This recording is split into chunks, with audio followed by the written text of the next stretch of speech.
Hey everybody, my name is Shmo, and I hate our food supply in America.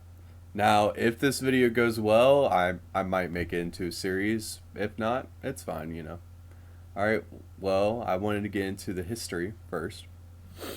So, in the beginning of our country, great old US of A, without the luxury of grocery stores, Americans would just grow their own foods in their own gardens.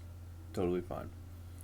In the mid 1800s, gardening slowly became a leisurely activity as villages and produce markets opened up, and the idea of oriental gardening basically it just means it's a strictly aesthetic gardening rather than gardening for food and medicinal herbs. You're just like planting hedges. Hedges is like that. In the early 1900s, interest in edible gardening dropped as Americans drew more to urban areas for manufacturing jobs like Detroit and New York City, urban areas. And then when the first and second World War were happening, the term victory gardens urged and from Franklin D. Roosevelt. Even in urban areas all over America, we started to take up gardening again to fight food shortages. Now, unfortunately, around this time in the 1890s, seed oils have been developed. And then in they're also starting to get popular around the time right before World War One. Now, 1911, Procter and Gamble (P&G). I'm just going to use P&G for short from now on. Introduced Crisco into the American market, which is an all vegetable shortening. It was introduced as a healthier and it is cheaper product as an alternative to lard, beef tallow. So after the Second World War, Americans had more room for manufacturing. We weren't producing tanks and guns or anything anymore, so we had more machines and not necessarily companies, but we had more factories available. This surplus allowed food industrial companies to turn low cost food, remember, corn and soybeans, very cheap. Very, very cheap. You could produce a lot of it, especially with genetic modification. You could produce a lot of it. So they turned this low cost food into a high cost product.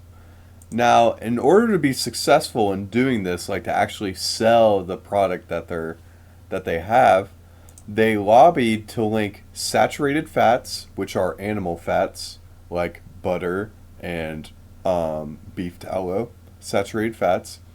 They link them to coronary heart disease.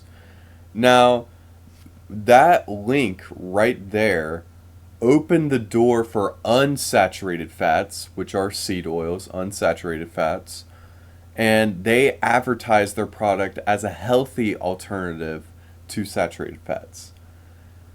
Now, the main study linking that saturated fats, animal fats, were linking to heart disease is the 7-country study. Now, this is a highly controversial study, very highly controversial. People have rebuked it. It's well known that I think it's personally untrue just from the sheer amount of evidence against it. But the effect of the 7-country study and also P&G, like I said, P&G, they paid off the American Heart Association to use the 7-country studies as evidence to push. So, American Heart Association was paid off, used the 7-country studies as evidence to push saturated fats linking to coronary heart disease. Now, this allowed pushing from the American Heart Association of saturated fats being linked to coronary heart disease was pushed off by the US government as official policy. So back then in the FDA, they were saying this stuff, the CDC, they were saying that saturated, this is around the 1950s, keep in mind, they were saying that saturated fats were causing heart disease. Now, this in turn, being pushed by the AMA and the U.S. government, this pushed the sales of seed over 90% from 1970 to 2014. And any reviews from formal American Heart Association members, they were silenced, they were not talked about. Now, I won't lie. It gets worse, alright? It gets way worse. It's actually horrible. So, seed oils, that's like the top of the iceberg, alright? So, everything else, we have a lot of stuff. We have high fructose corn syrup, food dyes, lab grown meat. Very debatable, very new. I don't agree with it, personally. Do your own research. Food preservatives. Things are meant to expire. I'm sorry, but that McDonald's burger that has been around for 14 years, it should have been gone by 14 years, alright? Just saying. Glyphosate. That's a Roundup. Weed killer. Glyphosate. Very popular weed killer. Potassium bromide. Now, potassium bromide is like a salty and sweet tasting substance. Causes a lot of problems. I have all the links for everything down below if you want to look at potassium bromide. I have no idea how to say this, so I'm actually gonna move to this side. I'm gonna put the official word right here. Ractopamine. Ractopamine is an animal feed additive for pork, and it's even banned in Russia. They don't want to have anything to do with that. Antibiotics. Now, I don't know if you've heard, but Chick-fil-A recently took back their statement of never putting antibiotics in their chicken, and you could research that on your own time. And I don't personally eat Chick-fil-A, but I just think it's funny. They just didn't stick with it. Atrazine. So atrazine is a pesticide. Let me restart. Atrazine is a pesticide mainly used for corn that it causes birth defects. Cadmium and lead. Yes, you heard me right. There is heavy metals in our food, and not just any food, in fast food. Now, they took a look at 21 fast food restaurants, 21, and all 100% of them all had very dangerous and high levels of cadmium. And we're feeding that to kids. Metals, heavy metals. We're feeding it to kids. Let's go. So, look, I hate to bring you down and list off all these foods that are banned in Europe and other developed countries. And they're somehow monetized in our own country, just, why. But I have a few pieces of advice to tell you to stay healthy and avoid these foods. Now, you can't avoid all of them. It's pretty much impossible because they're everywhere. But if you avoid most of them, I think you should be good. Now, I don't eat foods that are not over 200 years old. So basically, if anything that is prepped or made in a factory, like Fruit Loops, all breakfast cereals off the table. Most bread, eat Dave's bread. Not all Dave's bread, but eat Dave's bread. Most bread is off the table. And it's bad. It's bad, okay? And this leads into my second point. You gotta read the labels of your food. Wherever you shop at. Publix, Winn-Dixie, Walmart, even Target. I don't know who buys food there, but somebody does because they have it there. wherever you shop for food at, take the time, read the labels, any single word that you don't recognize in the food that you want to eat, you look it up on your phone. Look that shit up. You'll see. You'll see. All right. You'll be shocked once you start reading labels. Now, you might maybe whatever, your pride gets ahead of you and you don't want to read labels and spend all day in the grocery store, but dying in your 70s is also good if you want that. So, I wouldn't eat fast food often.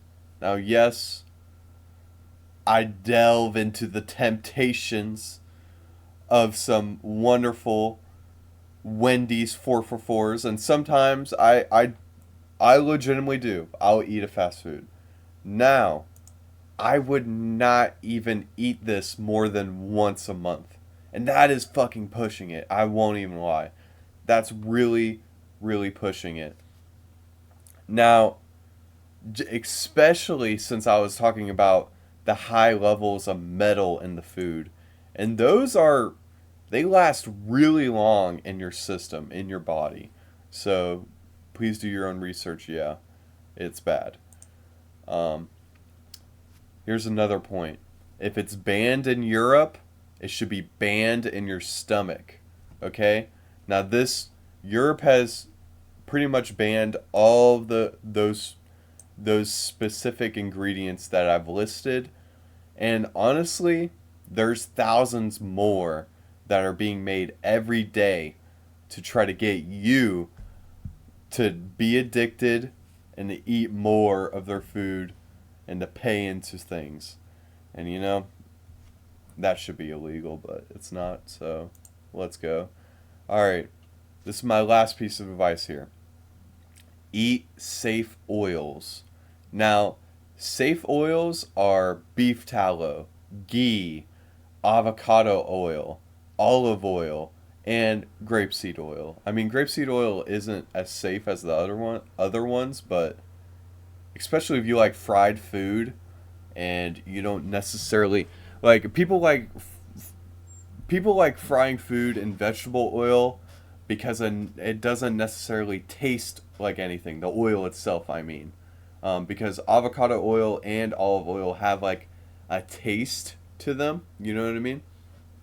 But grapeseed oil doesn't have a taste in it, and it is way better than Crisco or any other vegetable oil that you would normally get. So there is some positive in the negative.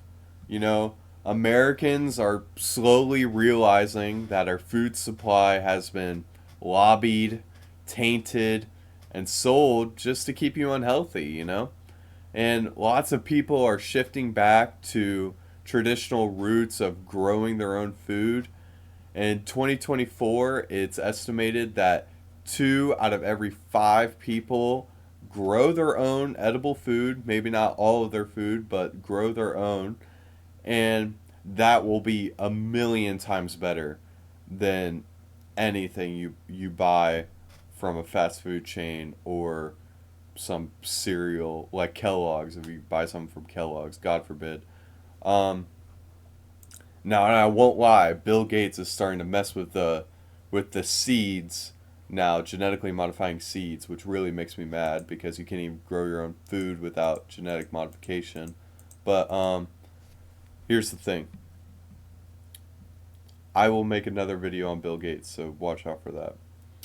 And remember, if you're healthy, you're not addicted to their foods, taking their prescriptions, and buying into their products, you are their problem. They're trying to lobby against you to be addicted to their own lifestyle. This is more than just products, people. It is a lifestyle. You see anybody who is particularly gluttonous, they are addicted to that food.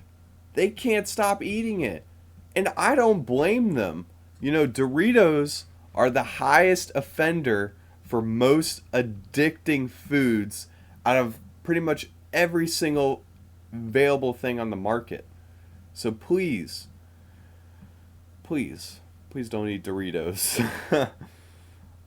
Lastly, before I close out, this is my last thing. Please do your own research. I beg of you, do your own research. Don't listen to anybody you hear on the internet blindly.